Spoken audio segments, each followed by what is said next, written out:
보통 해 같으면 이번 주간이 이제 고난 주간이고, 그래서 우리가 주님의 이 고난의 이 대속의 이 귀한 복음을 어떻게 받아들일 것인가, 어떻게 감사하고 소화할 것인가, 새벽 예배를 통해서라도 해 왔었는데, 제가 집회가 어쩔 수 없이 그 시간에 잡혀서 그러지를 못했습니다.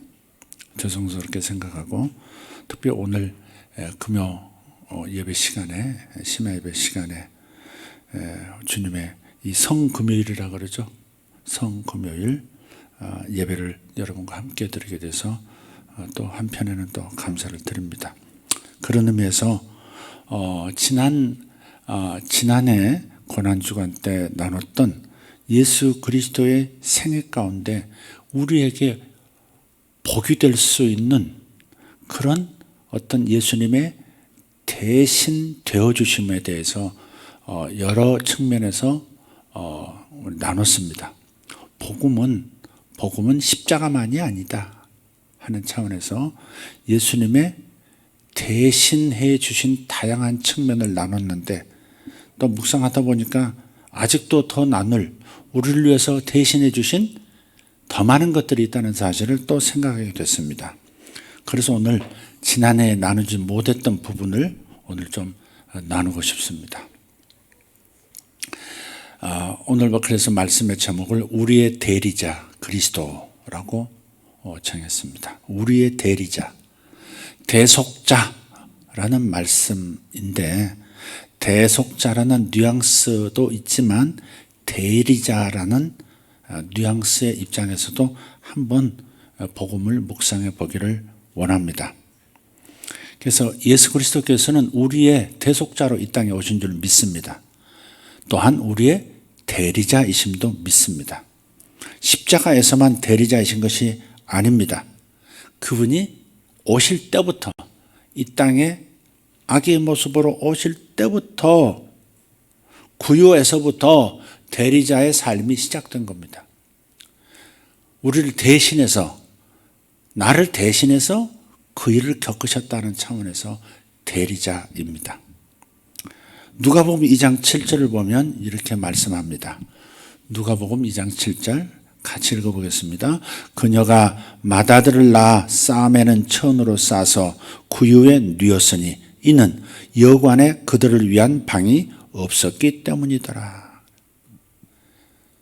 사실은 예수님께서 태어나신 그 도성이 어디입니까? 베들레헴이죠. 베들레헴. 다윗의 성이면서, 그러면서도 자신의 성인, 예수님 자신의 성인 베들레헴의 여관에 그분이 거하실 곳이 없었다는 겁니다. 고린도후서 8장 9절도 그렇습니다. 우리 주 예수 그리스도의 은혜를 너희가 알고 있는데 그분께서 부요하셨으나 너희를 위해 가난하게 되셨으니. 아멘. 이처럼 예수 그리스도의 삶은 가난과 추방과 배척으로 시작이 됩니다. 그분은 버림받고 의지할 곳 없는 자로서 이 세상에 태어나고 죽으셨습니다. 그분을 뉘일 요람도 없었고, 요람 대신 동물의 먹이통, 구유에 예수님께서 누이셨다는 사실, 이것조차도 우리를 대신한 것이라는 겁니다. 따뜻한 방에 누이실 곳이 없고 가축들의 우리, 그것도 구유에 누이셨다고 하는 것은 가난한 상황을 보여주고 있고, 배척당하고, 어떤 의미에서 그 공동체로부터 추방당한 것과 같은 상황에서부터 우리의 복음은 시작되는, 복음은 기쁜 소식이잖아요. 예수님이 우리를 대신해서 겪어주신 일이 우리에게는 도리어 복이 되기 때문에 기쁜 소식인 거죠. 복음인 거죠. 그래서 그분은 버림받고 의지할 곳 없는 자로서 이 세상에 태어나고 죽으셨어요.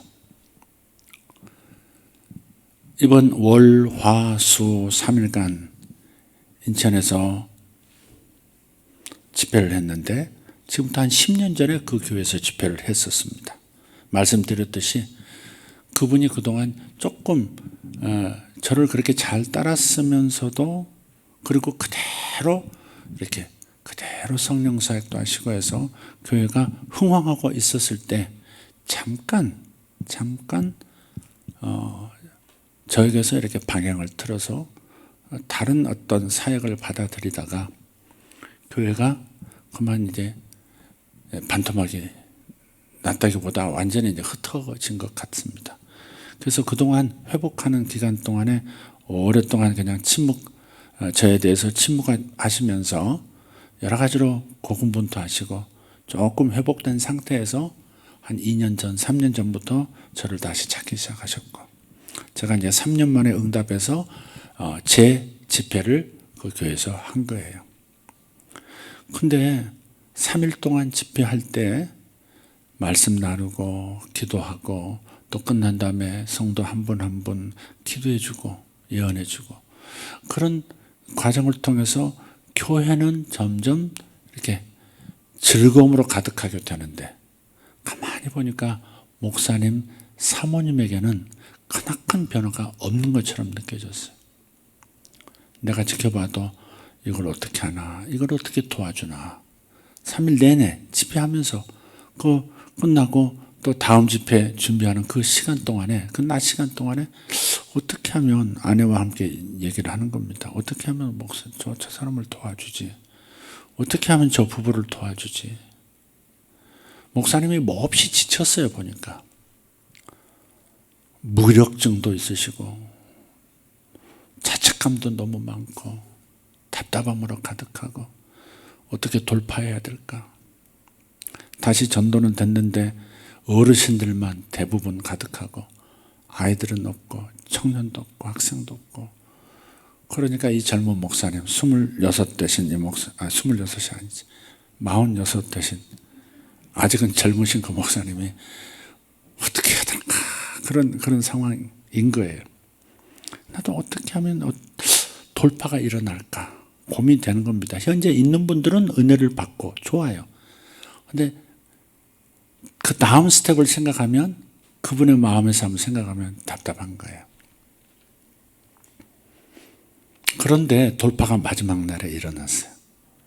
다 끝나고 마지막 인사까지 하고 또 마지막 날 기도 못 받으신 분 다 기도해 드리고 목사님 자녀들 기도해 주고 그리고 나서 목사님하고 사모님하고 사무실에서 뒤풀이를 하는 시간입니다. 그동안 고생했다. 목사님 수고하셨습니다. 사모님 고맙습니다. 그래요. 고생한 분들은 준비하는 분들이죠. 애 많이 쓰셨습니다. 그런 얘기 하다가 다른 얘기를 조금 접어들었어요. 좀 깊은 터치가 일어나기 시작했어요. 목사님이 울기 시작하는 거예요. 목회실에서 마주보고 앉아서 막 그렇게 우시기 시작하는 거예요. 지금도 그 우는 모습 생각하면 마음에 막 뭉클해지는데 막 우시는 거예요. 그러더니 사모님이 갑자기 당황한 얼굴로 자기 남편을 바라보면서 몇 년 만에 우는 모습을 처음 봅니다 그러더라고요. 예배 때도 우는 모습을 못 봤고 집에서도 우는 모습을 못 봤고 몇 년 만에 우는 걸 처음 본다는 거예요. 근데 이렇게 닫고 있었다기보다도 그 외부의 압력, 내면의 그 고통의 소리 때문에 이게 뭔가가 이게 갇혀 있었던 거죠. 근데 뚜껑이 열리는 거예요. 막 우시는 거예요. 사모님도 눈물이 글썽하고. 근데 이 두 사람이 얘기하기 전에 제가 예언사역을 하고 있었을 때 제 아내가 그 교회에 출석하시고 목회를 돕고 계시던 장모님, 그러니까 사모님의 어머니 권사님께서 그동안 있었던 일을 조금 얘기해 주신 것 같아요. 사모님이 처음 교회 왔을 때 목사님은 이미 개척을 그곳에서 시작하고 계셨대요. 전도사 때. 목사님이셨나? 전도사님. 하여간 목회를 하고 있었는데 그 성도들이 몇 분이 계셨대요. 근데 사모님이 이제 결혼하고 교회를 왔는데 그 먼저 계시던 그 성도들이 사모님을 군기 잡기 시작한 거예요. 어떻게 군기 잡았냐? 새벽 예배할 때나 이렇게 추우니까 목사님이 이렇게 어깨에, 사모님 어깨에 본인 잠바를 벗어서 이렇게 걸쳐 주었는데, 권사님이신가 집사님이신가, 예, 좀 나이 드신 암탉들께서 이 젊은 암탉을 향해서 어떻게 감히 목사님의 옷을 입고 있느냐고 사모님을 다그친 거예요. 아니, 남편 옷을 입고 있지 지금 목사님, 담임 목사님 옷을 입고 있나요? 근데 한국 교회가 그런 면이 있단 말이에요. 그렇게 올드한 꼰대스러운 면이 있는 거예요. 그래가지고 감히 어떻게, 어쩌다가 목사님 슬리퍼를 신고 있으면 어떻게 감히 목사님의 신발을 함부로 신을 수 있느냐고 야단을 치고 닦아 세우고 막 군기 잡는 겁니다. 사모님이 이제 젊은 사모님이 이제 어리잖아요. 뭘 어떻게 할 줄 모르죠. 아니, 그래야 되나? 아니, 그런 거 안 해야 되나? 아, 신발도 이런 거 신으면 안 되나? 이게 뭐 목사님 뭐 걸치면 안 되나? 이거 내가 잘못했나 어떡하지? 그러니까 이게 자존감도 떨어지고 눈치 보고 구석에 이렇게 앉아 계시고 막 그런 상황이. 근데 생각하면 생각할수록 이건 상식적으로 맞지 않는 얘기잖아요. 아니, 담임 목사님이 나의 목자이기도 하지만은 내 남편이잖아요. 남편이 내 어깨에 자신의 옷을 걸쳐준 것이 무엇이 잘못이고 그걸 걸쳐 입고 있다고 해서 그것이 하나 죄가 될 건 아닌데 이분들은 왜 이러지? 그러니까 여성의 심리가 그럴 수도 있거든요. 나이가 들었거나 젊었거나, 목사님이 우리 목사님이었는데 웬 젊은 여자가 하나가 이제 생겨가지고 질투의 대상이 되기도 하는 겁니다. 그게 옛날에 우리도 그랬거든요. 이 교회 온 지 얼마 안 돼가지고 딱 단발머리 하신 어떤 저보다 한 10살 정도 위 되시는 분이 요 근처에 사시는 분인데 교회를 나오기 시작하셨어요. 근데 화장도 짙게 하시고요. 요 맨 앞에 앉아 계시네 항상. 근데 그 분위기가 조금 이상해요. 왜 이렇게 조금 이상하다 저분. 그랬는데 그분이 이제 나에게 들리는 소리 보니까 목사님이 자기를 좋아한다는 거야. 이광선 목사님이 자신을 좋아한다. 근데 사모님이 질투를 한다. 그런 얘기를 하는 그런 상황이 아니거든요. 그래서 그전에 이렇게 신발 벗고 이게 들어올 때인데 신발장이 저 바깥에 있었어요. 유리가 있고 신발을 넣고 이렇게 이제 예배를 드리고 돌아가는데 신발을 잡는데 우리 집사람이 오셨어요. 그러니까 갑자기 신발을 공중에 휙 들고 아이고 깜짝이야 이러면서 놀라라 이러면서 그 오버 액션 있잖아요. 그 나중에 들려온 소리가 목사님이 나를 좋아하시는데 사모님이 그걸 알고 질투해서 목소리가 막 얼마나 무서운지 모른다 말씀 이렇게까지. 그러니까 그걸 이제 다른 권사님들이랑 집사님들 그건 아닌데 이분이 왜 이러시나? 우리가 목사님을 알고 사모님을 아는데 이분 왜 이러셔? 이렇게 그런 경험도 있거든요.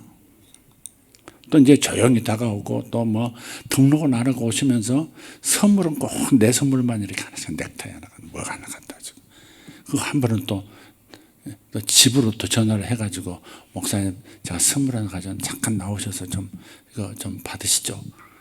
그래서 내가 아내 보고 나가라 그랬어요. 아내가 나가니까 화들짝 놀라가지고 다음부터는 절대 그러지 않고 다시 나오지도 않고.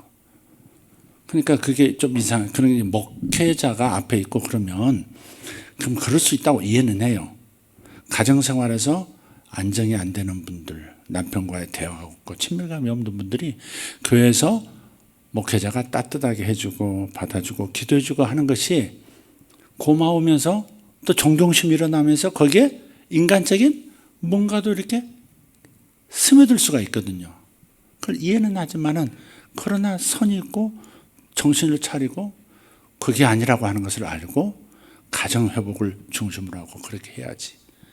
그걸 쏟지 못한 어떤 마음의 공허함을 지도자를 향해서 가질 때가 있단 말이에요. 존경하고 존중하는 거, 그거는 고마운 거고, 그건 당연한 거고, 그게 아름다운 거죠. 그렇지만 그 이상을 다른 게 섞이면 곤란해지는 거죠. 거기서 큰 문제가 생기는 거죠. 그죠?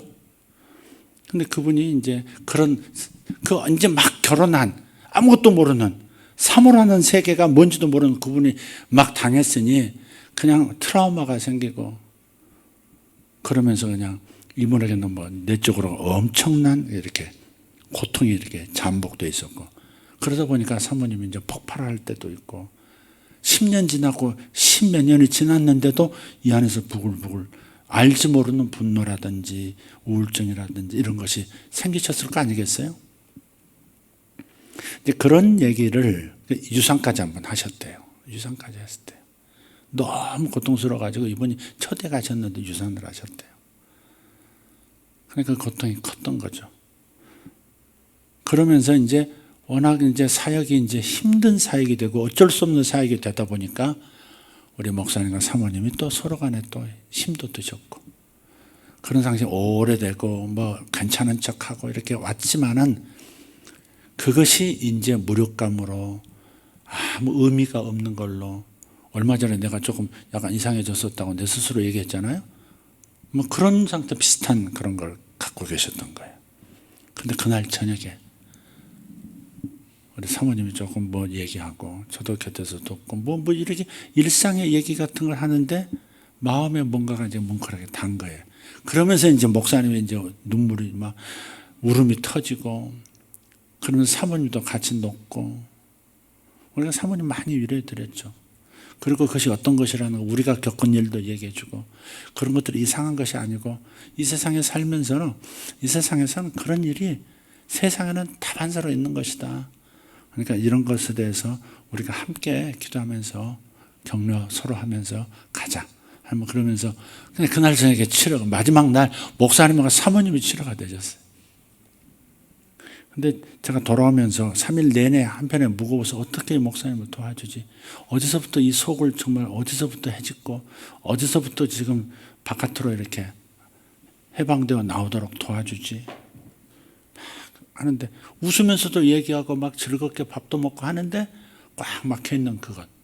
근데 마지막 날 그게 다 깨지면서, 그래서 돌아올 때 무척 제가 행복했고 제 아내도 기쁨으로 돌아왔습니다. 어떤 여러분 기도해 주셔서, 사실 목사님이 살아야 되거든요. 목사님이 뭐랄까, 하나님과 막힌 것이 뚫려야 되고, 자신과 막힌 것이 뚫려야 되고, 서로 간에 막힌 것이 뚫려야 성도들이 살아나거든요. 또 돌아오고 그 다음 날, 그날 바로 돌아오는 수요일 날, 목요일 날 돌아왔으니까 수요일 날 마치고 오전에 돌아왔고, 오후에 지방에서 또 젊은 목사님들이 또 보고 싶다 뭐 어쩌다 뭐 징그럽게 막 그러더니 울산 포항에서 부부들이 올라오셨어요. 목사님 보고 싶다고, 사모님 보고 싶다고. 젊은 목사님들이죠. 지금 이번에 집회했던 그 목사님 그리고 포항 울산에서 올라오신 지난번 집회했던 그 목사님들, 나이가 거기서 한두 살 차이예요. 올라오셔서 그래서요, 판교에 호텔 하나 잡아드리고 하루라도 좀 엔조이하고 하시라고 그렇게 하고, 오늘 이제 오전에 식사하시고 점심 때 식사하시고 또 내려가셨어요. 그래서 가만히 생각해 보는 거예요. 하나님께서, 저도 그런 부르심을 조금 더 점점 느끼고 있지만 나이가 들어서 그런지 젊은 목사님들, 사모님들이 저희 부부를 꼭 아비 대하듯이, 어미 대하듯이 이렇게 마음으로 의지하는 거예요. 이게 다들 잘하고 있어요. 저희보다 더 유능한 어떤 재능들을 가지고 있는 부분이 있어서 교회도 나는 생각지도 못했던 그런 부분으로 막 이렇게 이루어내고 하는 분들이지만, 그건 한편에 외로운가 봐요. 외롭기도 하고, 또 정말 뭐든지 들어줄 수 있고 받아줄 수 있고 기댈 수 있는 그런 아비 같은 어미 같은 사람들이 필요한가 봐요. 목회자들도 그렇더라고요. 성도들하고 나눌 수 없는 것들이 있잖아요. 그 목회 가정에서 겪는 수많은 어려움들도 있고 아픔들도 있으니까 그것을 성도들하고 나눌 수는 또 없는 부분이 있고 그래서 그런 것 같기도 하고 근데 어쨌든 간에 요즘 나이든 이 상황을 톡톡히 치르는 것 같기도 합니다. 제가 왜 이 말씀을 꺼냈느냐. 주님께서 우리의 대리적인 삶을 살아주셨는데 특별히 우리의 죄와 연관되고 저주와 연관되고 고통스러운 삶과 연관된 부분을 당신께서 지시고 이 땅에 태어나셨고 어린 시절을 사셨고 마지막 십자가까지 가셨다는 사실이에요. 그래서 예수님의 삶은 가난, 추방, 배척으로 시작됐다는 것. 그래서 여러분 주님의 모든 부분이 복음이란 걸, 모든 부분이 복음 덩어리요 은혜 덩어리란 것을 기억하고 그것을 발견하시고 누리셔야 돼요. 어떤 자기 아이는 태어나면서부터 심장에 구멍이 뚫린 채 태어나는 아이가 있어요. 그래서 항상 호흡이 어렵고 얼굴이 파리하고 입술이 새카맣고 그걸 지켜보면서 부모들을 고통당하고 그런 아이들부터 시작해서 또 학교 다니면서 이 독특한 성격 때문인지 뭔지는 모르지만 아이들에게 좀 따돌림도 당하고 그로 인해서 부모들이 눈물을 흘리고 고통스러워하고 막 그런 가정도 있고 그래요. 그런데 생각해요. 그런 분들이 있다면 생각해야 돼요. 내 자식의 부족한 부분과 어려움을 겪는 부분이 있다면 생각하셔야 돼요. 예수님이 태어나시면서부터 내 아이의 짐을, 내 아이의 모든 고통을 대신 짊어지셨다는 것을 기억하고 복음을 장성한 죄인들을 위한 십자가로만 이해하지 마시고 십자가 사건이 이미 태어나면서부터 시작됐다는 사실을 기억하고 십자가의 사건이 작은 십자가가 예수님의 어린 시절, 아기 시절부터 있었다는 것을 기억하고 그렇다면 내 아이는 예수님의 대신 짊어주시는 그 짐으로 말미암아 자유를 얻을 수 있다는 믿음을 가지셔야 한다 하는 겁니다. 내 아이는 건강하게 될 수 있다. 내 아이는 다른 아이들로부터 따돌림 당하지 않고 오히려 다른 아이들과 함께 조화를 이루고 리더십을 가지고 당당하게 살 수 있는 아이가 될 것이다라고 예수님께서 대신 짊어지신 그 고통에서 내 자식에게 건네주고자 하시는 그 능력을 덧입어야 한다 이 말이에요. 자식을 위해서 기도할 때 그냥 기도하지 말고 자식의 어려운 부분, 자식의 연약한 부분을 그냥 기도만 하지 말고 예수께서 이렇게 배척당하시고 가난 속에서 추방당하는 그 속에서 바로 내 아이가 겪을 고통을 가져가셨다는 걸 기억하고 예수님의 자유와 예수님의 리더십과 예수님의 건강을 가져다가 자식에게 부어주는 그 그림을 그려보면서 복음을 복음으로 누릴 수 있는 어머니들, 아버지들 되시라 하는 말씀을 지금 드리고자 하는 겁니다. 주님은 우리에게 의를 가져오시는 순종의 그 시작이 바로 탄생에서부터였다 하는 겁니다. 로마서 5장 19절을 보시면 이는 한 사람의 불순종에 의해 많은 사람이 죄인이 된 것 같이 아담이죠. 아담의 불순종 때문에 많은 사람이 죄인이 되어버렸잖아요. 그렇게 한 사람의 순종에 의해 이 한 사람은 바로 인간이 되신 예수님, 인간이 되신 하나님, 인간 되신 하나님의 순종에 의해서 많은 사람이 의롭게 될 것이기 때문이라. 아멘.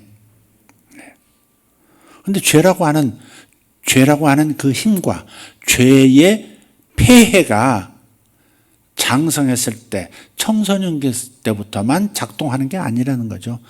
태어나면서부터 죄인으로 태어나고 죄의 힘에 의해서 아이들이 삐뚤어져 나가기 시작하고 상처받고 그리고 관계가 뒤틀리고 다 그러는 거거든요. 그래서 복음은 예수님의 어린 시절부터 복음이라는 것을 기억하고 복음의 능력을 가져와야 하는 겁니다. 아멘. 예수님의 어린 시절은 예수님의 탄생 그 자체는 우리에게 복음입니다. 십자가만 복음이 아닙니다.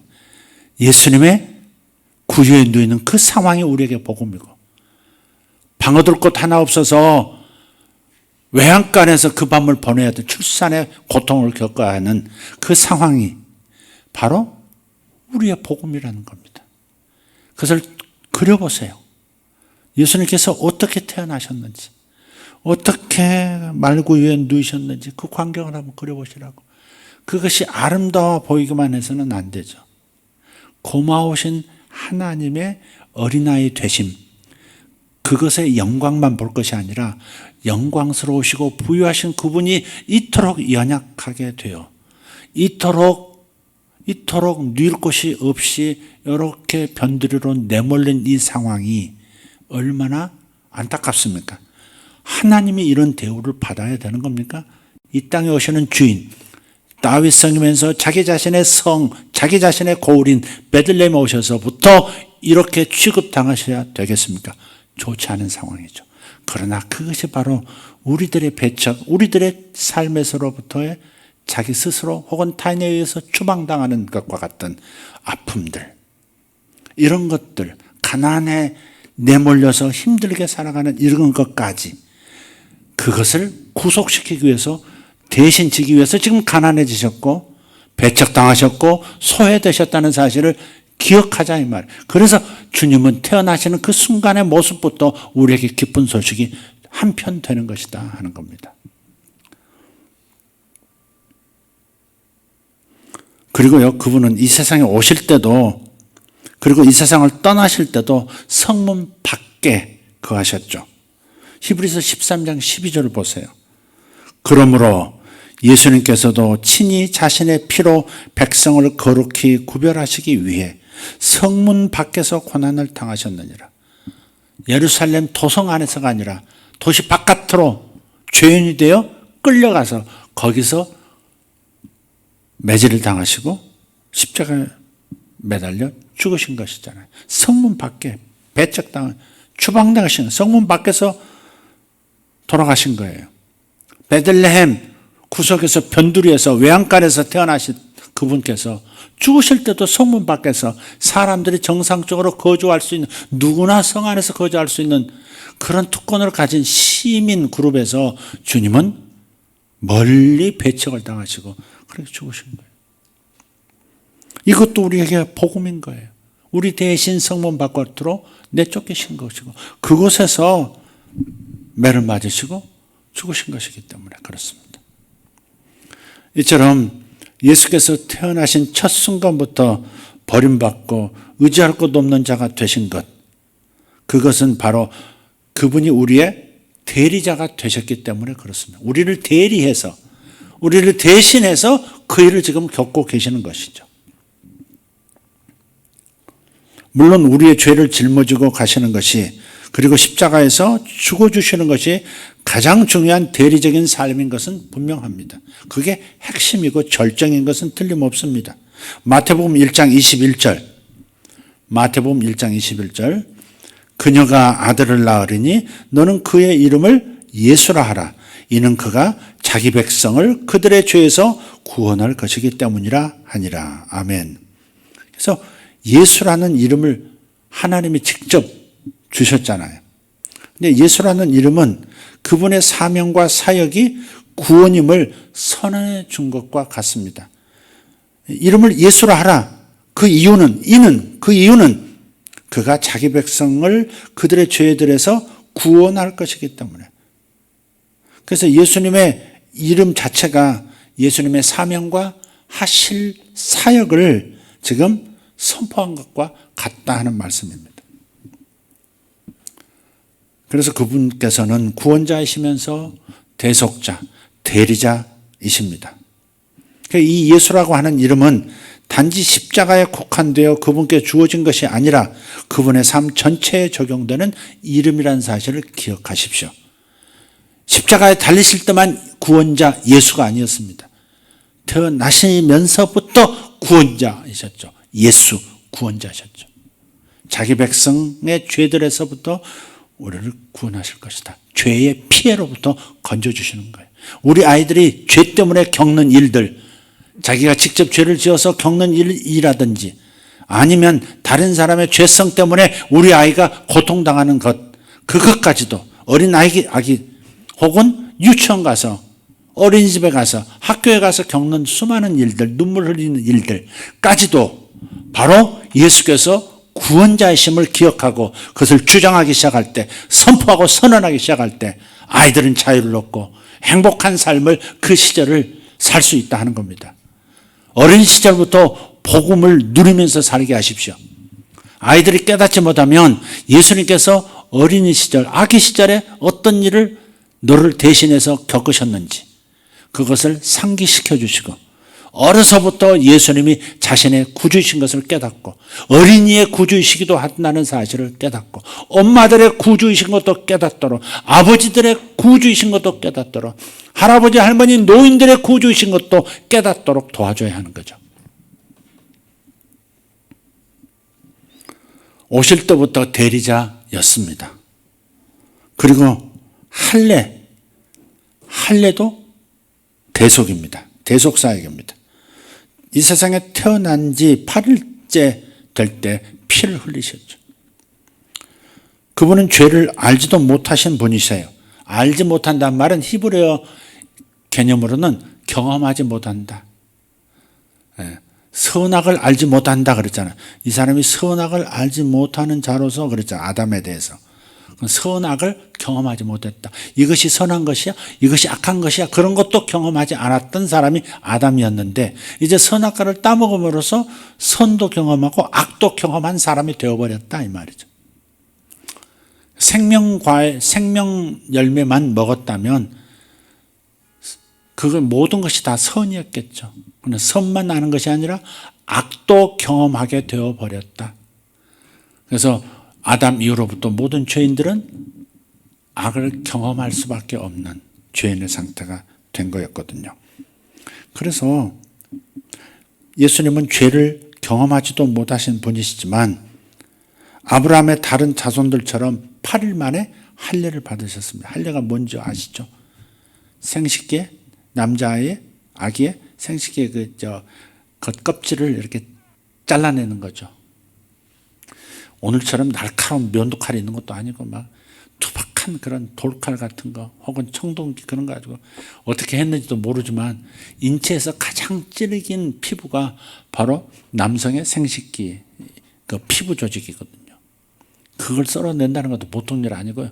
그걸 잘라낸 다음에 잘라낼 때 고통도 이루 말할 수 없는 것이고 그 후유증은 군대에서도 제가 보니까 쫄병이었을 때 실내에서 보초를 이제 실내에서도 보초를 서거든요. 바깥에만 서는 게 아니에요.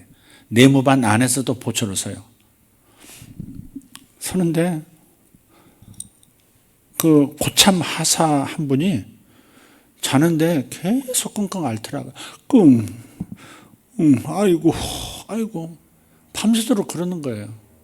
그 다음날도 그러더라고요. 그래서 제 바로 위 일병님한테 물어봤어요. 저 하사님 굉장히 밤에 앓으시던데 어디 몸이 아프시냐 그랬더니 웃더니 잘랐어 그러더라고요. 할례 받았다. 포경 수술을 했다는 게. 군대 있을 때는 공짜로 해주거든요. 그러니까는 포경 수술하고 이제 나간다고 이제 했는데 밤새도록 며칠을 앓더라고요. 며칠을 앓아요.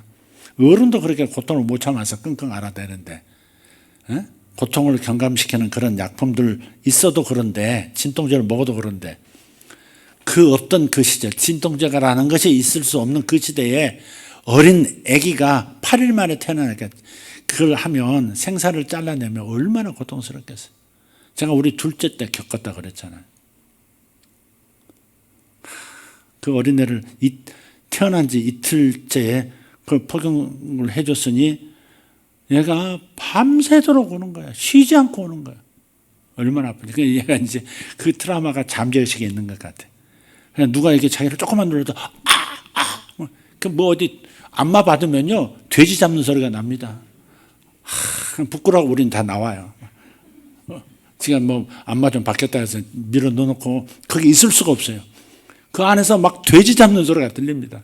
근데 나중에 그분이 전문가더라. 그 도수하는 분이 우리한테 그런 얘기 하더라고요. 틀림없이 미가엘은 어렸을 때 큰 고통을 겪은 적이 있을 겁니다. 되게 어렸을 때 큰 고통을 겪은 사람은 커서도 작은 고통도 참을 수가 없습니다. 그건 저 본성 안에서 일어나는 게, 이 무식에서 일어나는 거기 때문에 그 참을 수가 없습니다. 그래서 제가 이해가 되더라고요. 쟤 왜 저렇게 엄살이 심해? 아우 창피해 죽겠다. 치과에 가도 막 잠깐만요 하면서 막 난리고 막. 저 정창숙 집사님 놀랬을 거예요. 내가 가서 주사 한 방 맞고 그냥 막 어지러서 쓰러지더니 또 둘째 아들은 와가지고 돼지 잡는 소리 막 그렇게 해야 되고 이 집안 왜 이러나 막 그랬을 거예요. 우리 집안 비밀이 다 드러났습니다. 근데 이 할례 난지 8일째 될 때 우리 하나님께서 인간 대신 사람 대신 하나님께서 할례를 똑같이 아브라함의 후손이라고 다 한 거예요. 얼마나 아프셨을까? 얼마나 오셨을까? 근데 사실 할례 받는다고 하는 것은 인간에게 끊어내야 할 질기디 어떤 죄가 있다는 것을 뜻하는 거거든요. 그 할례를 함으로써 그 영적 의미는 인간의 본성 원조부터 각각의 독특한 죄의 특성으로 자리 잡은 그 부분이 끊어져 나가야 함을, 남자가 됐든 여자가 됐든 끊어져 나갈 부분이 있다는 사실을 보여주는 게 할례 의식의 의미거든요. 그게. 그래서 죽음이 없이는, 십자가 없이는 죄를 결코 완전히 감당할 수 없죠. 그러나 십자가 때만이, 예수님께서 장성하셔서 감당하신 십자가 때만이 아니라 할례라고 하는 것은 그분께서 성장하시는 동안에도 우리의 죄를 어느 정도는 감당하셨었다, 이것을 알려주는 것이다 이 말이에요. 이해가 되십니까? 아멘. 그러니까 십자가에서만 죄를 감당하신 게 아니에요. 그분은 이미 태어나시면서부터, 어린 아이 때부터 인류의 죄를 감당하기, 어느 정도씩은 감당하기 시작하고 계셨었다, 이걸 생각한다. 그래서 예수님 일생 자체가 복음인 거예요. 저 끄트머리 십자가만 복음이 아니라 예수님의 출생부터 어린 시절, 청년 시절 할 것 없이 모두가 다 정말 그분의 대리자 역할이었고 대속 사역이었고 죄를 감당하시는 그런 사역이었다, 복음이었다 하는 겁니다. 그렇기 때문에 십자가가 예수님의 대리적인 죽음을 선포한 것이라면 할례는 그분의 대리적인 탄생을 선포한 겁니다. 탄생부터 대리적인 삶이었다. 고린도서 5장 21절입니다. 고린도서 5장 21절. 하나님께서 죄를 알지 못한 그분을, 알지 못한 말은 뭐라고요? 경험하지 못한 그분을, 하나님께서 죄를 경험하시지도 않은 그분을 우리를 위해 죄가 되게 하신 것은 우리가 그분 안에서 하나님의 의가 되게 하려 하심이라. 우리의 죄를 몽땅 가져가셔서 그분이 죄인으로서 몽땅 처리하셨다면 단 죄를 처리한 것으로 끝나는 게 아니라 예수님에게 있는 하나님 앞에 떳떳하게 자신 있게 아무런 정죄감 없이 설 수 있는 바로 완벽한 그분의 의를 내 것으로 삼게 하려고 하신 것이다. 그러니까 우리는 죄가 단지 용서됐다에 그치는 생각을 해서는 안 돼요. 예수님의 하나님 앞에 설 수 있는, 하나님과 친밀할 자격이 있는 바로 그 의로움, 아무런 죄가 없으심, 너무나 맑고 깨끗하시고 고귀하신 그 아름다움, 그것이 나의 것이 되도록 하셨다. 거룩한 교환이 있었다 하는 것을 기억하고 일부라도 정죄감으로 하나님 앞에 서고 일부라도 괴로움을 가지고 하나님 앞에 서는 것은 온당치가 않는 거예요. 사실 영원한 의를 내게 넘겨주신 거예요. 비록 내가 오늘도 실수하고 넘어진 부분이 있지만 그것은 내가 이 세상 살아가면서 아직 더 변화돼야 할 육체적인 부분이에요. 마음의 부분이에요. 그거에 대해서는 따로 하나님 앞에서 회개도 하면서 마음을 고쳐나가야 되고 삶을 고쳐나가야 되는 부분이지만, 그러나 영으로는 하나님 앞에 완벽한 존재라는 사실을, 인간의 본질인 영으로서는 완벽한 예수님과 똑같은 수준의 의를 가지고 있는 존재라는 것도 생각하라 이 말이죠.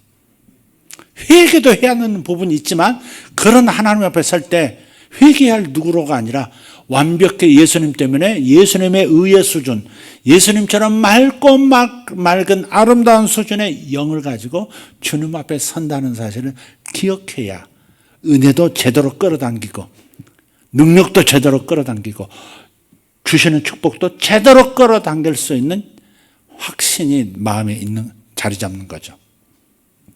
아멘 합시다. 예.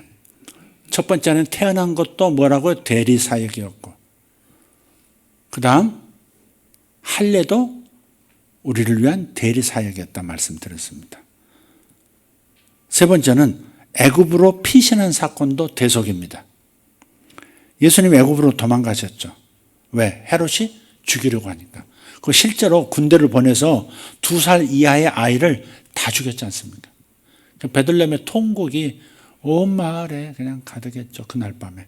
근데 주님은 현몽을 통해서, 꿈을 통해서 빨리 피하라는 음성을 듣고 애굽으로 피신하셨죠. 이민 자금, 도피 자금은 뭘로? 동방 박사들이 갖다 준 황금과 유향과 모략. 황금 조각 요만한 거, 모략 요만큼 한 주머니, 뭐 이런 식이 아니죠.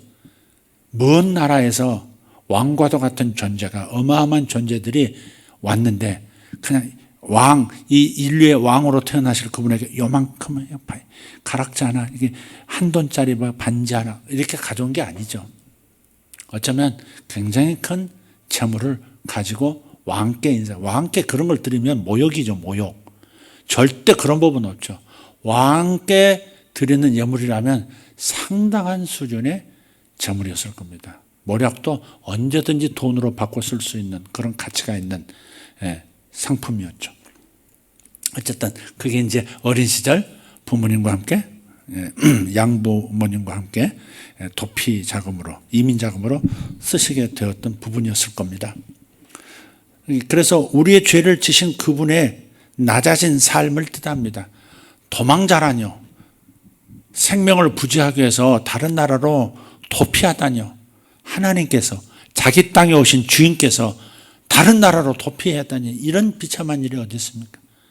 이런 민망한 일이 어디 있습니까? 우리 생각해 보면 하나님을 이 땅에, 하나님께서 이 땅에 왕이신, 우주의 왕이신 그분께서 우리 가운데 오셨는데 그분을 배척해서 심지어 죽이려고 하다가 그분이 도망가시게 했다는 사실은 얼마나 우리를 민망하게 만드는 사건입니까?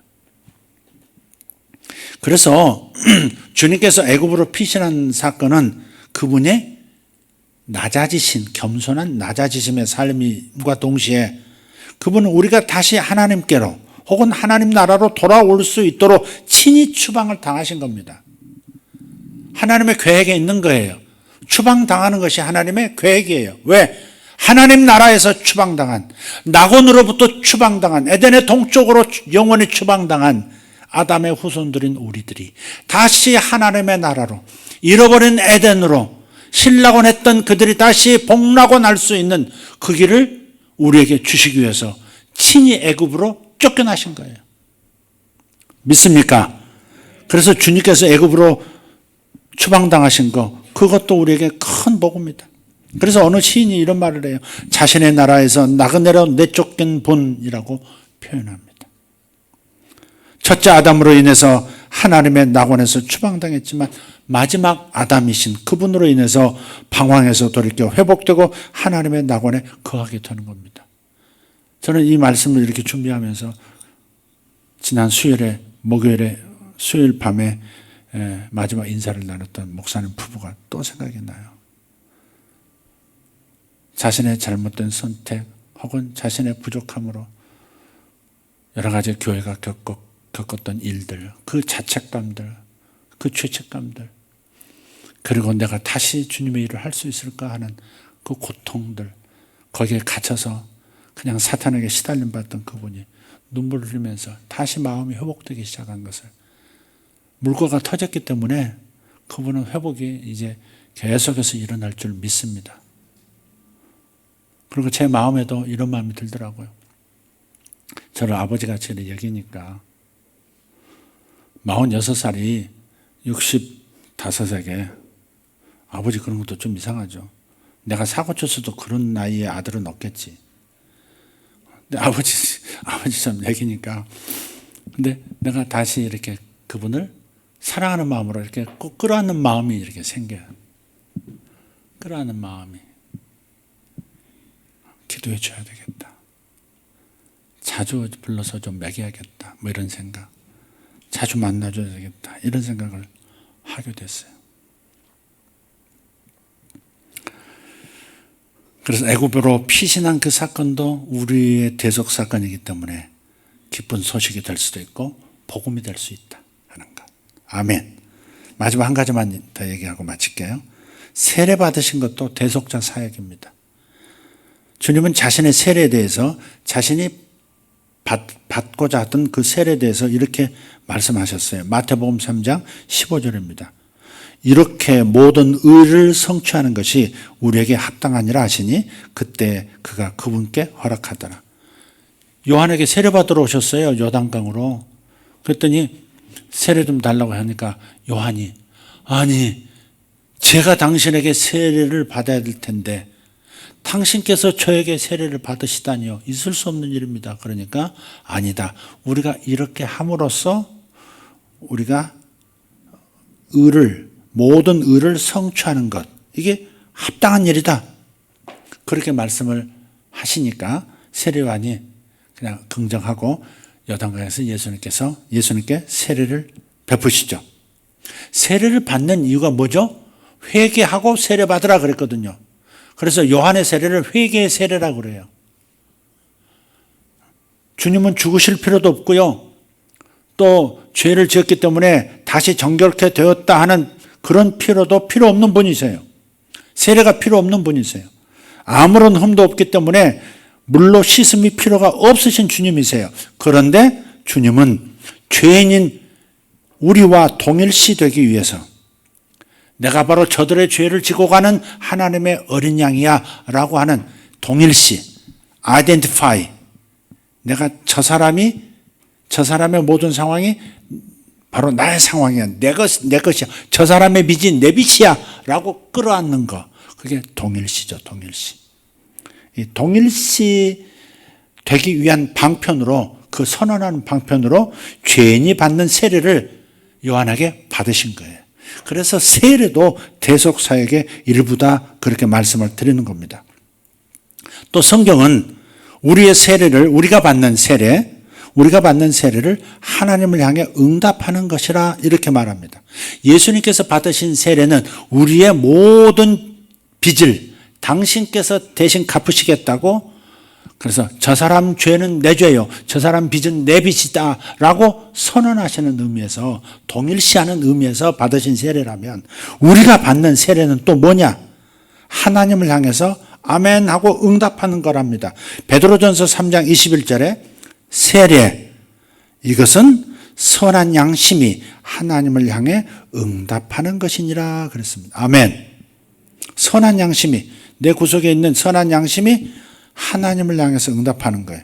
다시 말해서 예수님이 자신을 죄인으로 들으신 것에 대해서 내 죄를 가져가셔서 당신을 죄인으로 하나님 앞에 들으신 것에 대해서 아멘 하고 응답하는 거예요. 그렇습니다. 내 죄를 그분이 가져가셨습니다. 내 어린 시절의 죄짐을 그분이 가져가셨습니다. 내 청소년기의 그 방황과 그 여러 가지 고통을 그분께서 대신 가져가신 것 맞습니다 라고 하나님을 향해서 응답하는 것. 그분이 나의 구세주이십니다. 그분이 나의 대속자이십니다. 그분이 나를 대리하셔서 그렇게 겪으신 일입니다 라고 하나님께 응답하는 것이 우리의 세례의 의미인 거예요. 주님은 우리와 동일시하기 위한 세례였다면 우리는 그분이 그렇게 내 죄를 가져가시고 대신 죽으셨다는 것을 응답한 것과 동시에 그분의 모든 하나님의 아들의 직분도 우리에게 넘겨주셨고 하나님 앞에 설 수 있는 의로움도 우리에게 넘겨주신 것이고 그래서 나는 영생도 얻고 잃어버린 낙원으로 다시 돌아갈 수 있는 존재가 되었습니다 라고 하나님 앞에 고백하는 것, 응답하는 것, 하나님께 응답을 드리는 것, 그것이 바로 우리가 받는 세례의 목소리인 거예요. 왜 세례 받으십니까? 당신 오늘 왜 세례 받고자 하십니까? 그건 뭐예요?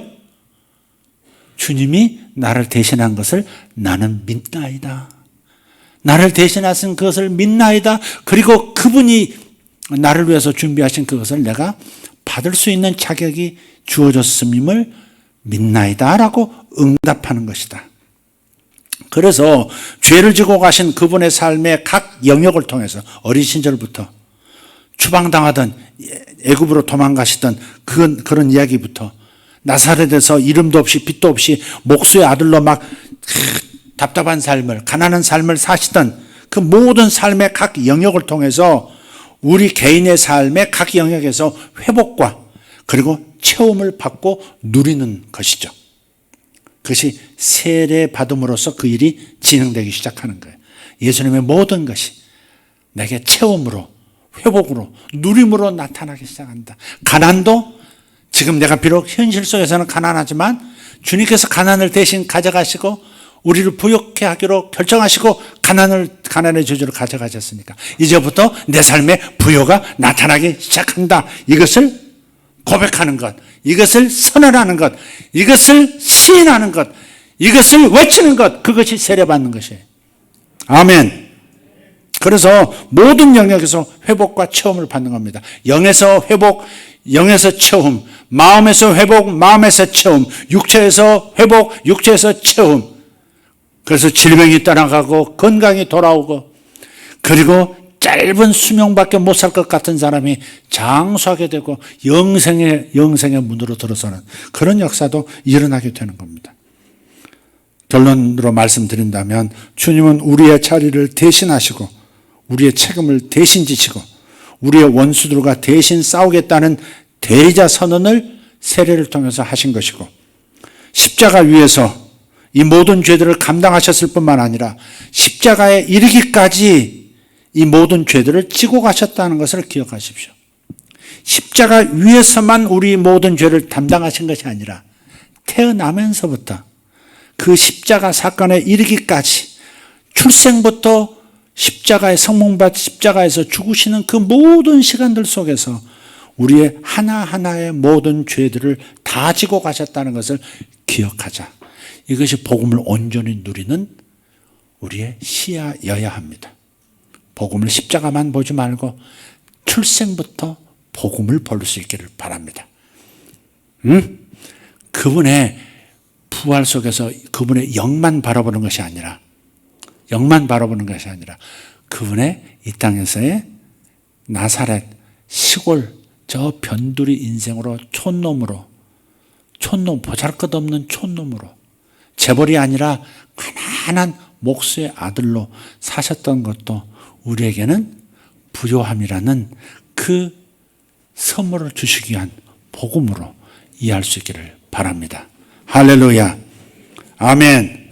십자가 위에서만이 아니라 십자가에 이르기까지 모든 것을 지고 가셨다. 이게 우리를 위한 선물. 아주 통으로 예수님을 통으로 먹을 수 있어야 되는 겁니다. 예수님을 통으로 내 생명 삼을 수 있어야 합니다.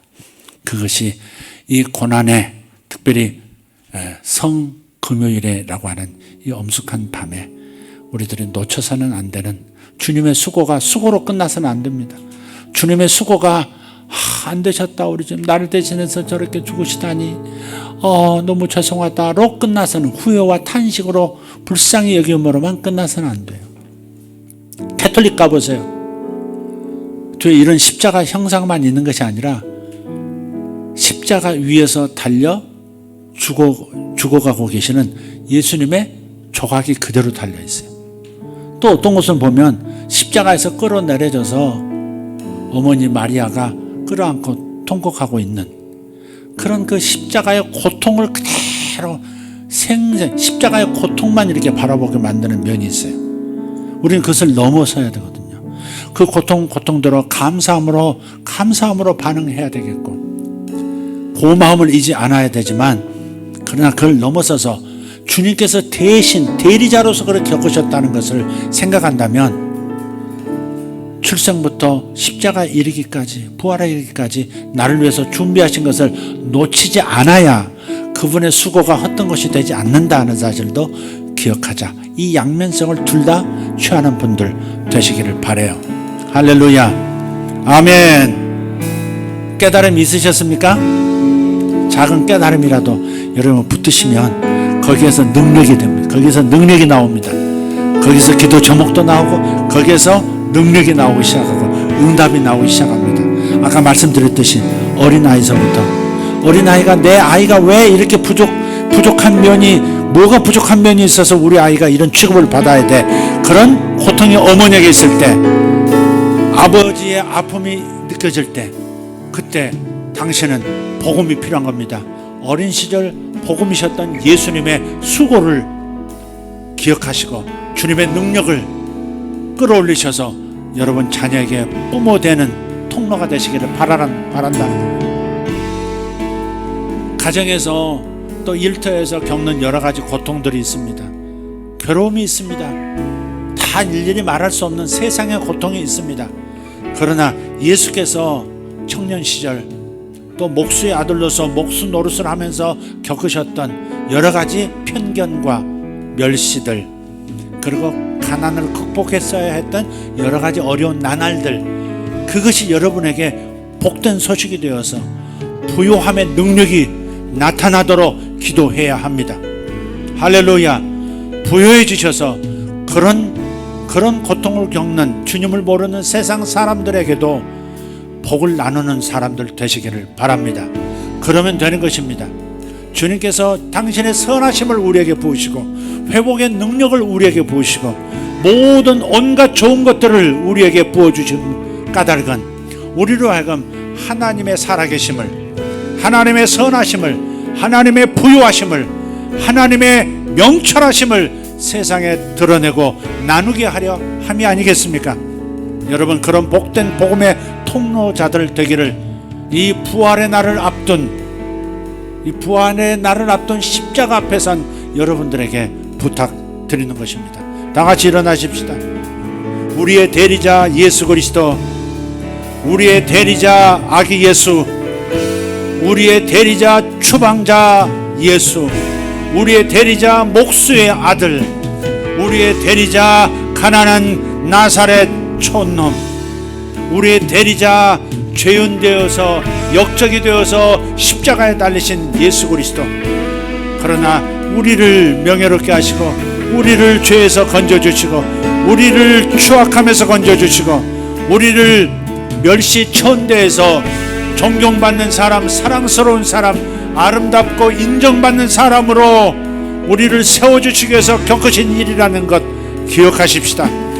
예수님의 모든 삶 전체가 우리의 삶의 모든 부족을 채우고 누리도록 만들어주시는 복음임을 기억하면서 오늘 주님 앞에 부르짖어 기도할 수 있기를 바랍니다.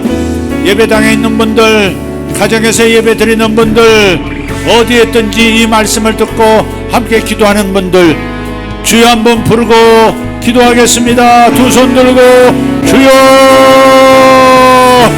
주여, 주여. 십자가의 예수님 앞에서 기도합니다.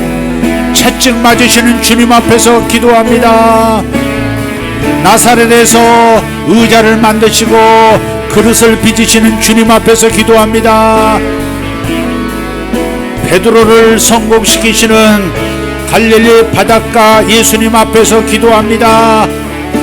귀신 들린 자를 쫓아주시던 예수님, 거라사의 주님 앞에서 기도합니다. 애굽으로 추방당하시던 애굽으로 도피하시던 예수님 앞에서 기도합니다. 예수님의 출생, 예수님의 할례 받으시는 그 모습 앞에서 기도합니다. 예수님의 구유에 누이신 모습 앞에서 기도합니다. 예수님의 세례 받으시는 그 모습 앞에서 응답합니다. 주님 감사합니다. 아버지, 나의 자녀들을 하나님 세워주심을 감사합니다. 당신의 하나님 잊혀지시고 낮아지시고 배척당하신 그 은혜로, 그 공로로 나의 자녀들이 세움을 받고 인정을 받고 박수를 받게 하셨습니다. 모든 은혜를 감사드립니다. 아버지 감사드립니다. 아버지 하나님, 쫓겨나신 주님께서 아버지 사랑하는 나의 자녀들을 이스라엘 자리에 있게 하시고 사람들을 한복판에서 하나님의 영광을 돌리며 하나님의 영광을 나타내며 살아가는 자식이 되게 하시는 것을 믿습니다. 주여 감사합니다.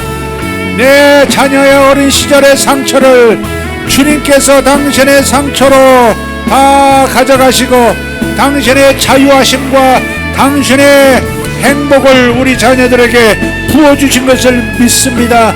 감사합니다. 저들의 자녀들에게까지도 아버지 하나님 손주들에게까지도 이 복음의 복이 임하는 것을 믿습니다. 은혜를 주시는 것을 감사합니다. 주여 감사합니다. 당신께서 결혼하지 않으심으로써 가정을 이루지 않으심으로써 가정을 이루어야 할 사람이 가정을 이루고 배우자를 만나야 할 사람이 배우자가 만나주는 역사가 있게 하실 줄 믿습니다. 주여 감사합니다.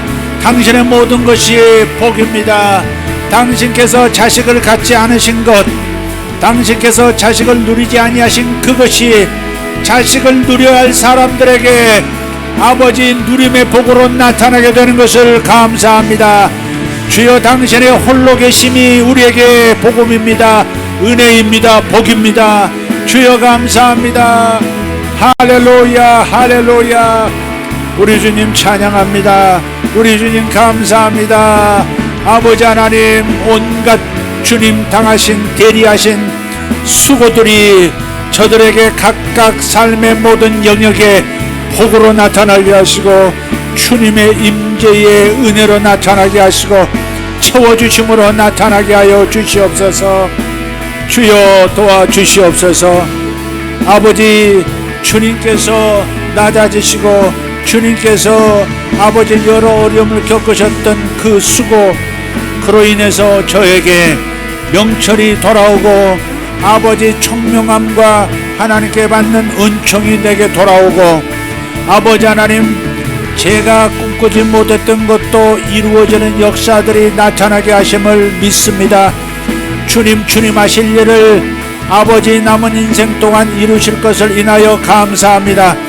아버지, 제 사역 가운데 채움이 나타나고 제 사역 가운데 주님의 임재가 나타나고 제 사역 가운데 주님의 세워주심이 나타나고 그리하여 모두가 덕을 입고 주님의 은총을 입는 역사가 일어나게 하여 주시옵소서. 아버지, 교회가 행복과 기쁨이 가득하게 하시고 아버지 넘치는 기쁨 속에서 하나님의 영광을 바라보면서 서로를 사랑하고 아버지 서로를 통해서 하나님의 영광을 볼 수 있는 축복 주여 내려 주시옵소서. 당신께서 애굽 외에는 다른 나라를 가실 수 없었던 그 갇혀 계신 그 지역적인 중동의 한 땅에 머물러 계셨음, 그것이 또한 저에게 복이 되어 온 여러 나라들을 다닐 수 있게 되는 복이 되었습니다. 주님 감사합니다. 올해도 하나님 주님께서 천하에 필요한 사람들, 천하에 필요한 나라들, 저를 필요로 하고 저를 통해서 하나님의 나타나심을 필요하는 교회들 하나님 나아가게 하시고 주님 일하게 하시고 주님 역사하게 하시고 영광을 받아 주시옵소서. 주여 만방으로 저를 파송해 주시옵고 하나님 어떠한 사람들도 만나면 주님의 그 수고로우심으로 수고하여 주심으로 말미암아 회복이 일어나게 하시고 처음이 나타나게 하시고 누리게 하여 주시옵소서.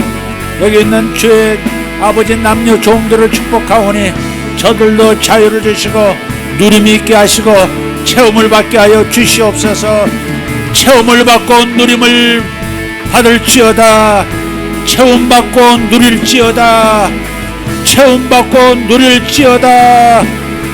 십자가 위에서 또한 십자가에 이르기까지 모든 것들이 저들에게 나타나 다 채워짐이 되어지게 하시고 그것으로 충분히 넉넉하게 누리는 자들 되게 하여 주시옵소서. 성도들에게 주의 만복이 나타나게 하시며 온갖 사랑이 나타나게 하심을 믿습니다. 주여 감사합니다. 문들아 열릴지어다. 문들아 열릴지어다. 문들아 열릴지어다. 문들아 열릴지어다. 영광의 왕이 들어가신다. 문들아 열릴지어다. 영광의 왕께서 함께 들어가신다. 문들아 열리라. 북쪽을 향하여 문들아 열리라. 남쪽을 향해 문들아 열릴지어다. 동쪽의 문들이 열릴지어다. 서쪽의 문들이 열릴지어다. 할렐루야. 붉은 말이 북쪽으로 나아가 하나님의 마음을 시원케 하였느니라. 또 다른 말이 동쪽으로 나아가 주님의 마음을 시원케 하리라. 남쪽으로 말들이 나아가고 서쪽으로 말들이 나아가고 보내신 주님의 마음을 시원케 하는 역사가 있으리라. 서쪽으로 나아가리라. 서쪽으로 나아가리라. 동쪽으로 나아가리라. 동쪽으로 나아가리라. 남과 북으로 나아가리라. 남쪽으로 그리고 북쪽으로 남쪽으로 북쪽으로 나아가리라. 주여 감사합니다. 온 땅에 보내시를 하나님의 전차 하나님의 말들이 준비되어 있나이다. 붉은 말, 청황색 말, 얼룩덜룩한 말들, 흰 말들이 준비되었나이다. 주여 나아가게 하옵소서. 주여 나아가게 하옵소서. 주여 윤총이 나아가게 하옵소서. 할렐루야 할렐루야. 우리 주여 감사합니다. 우리 주여 감사합니다. 할렐루야. 주님 감사합니다.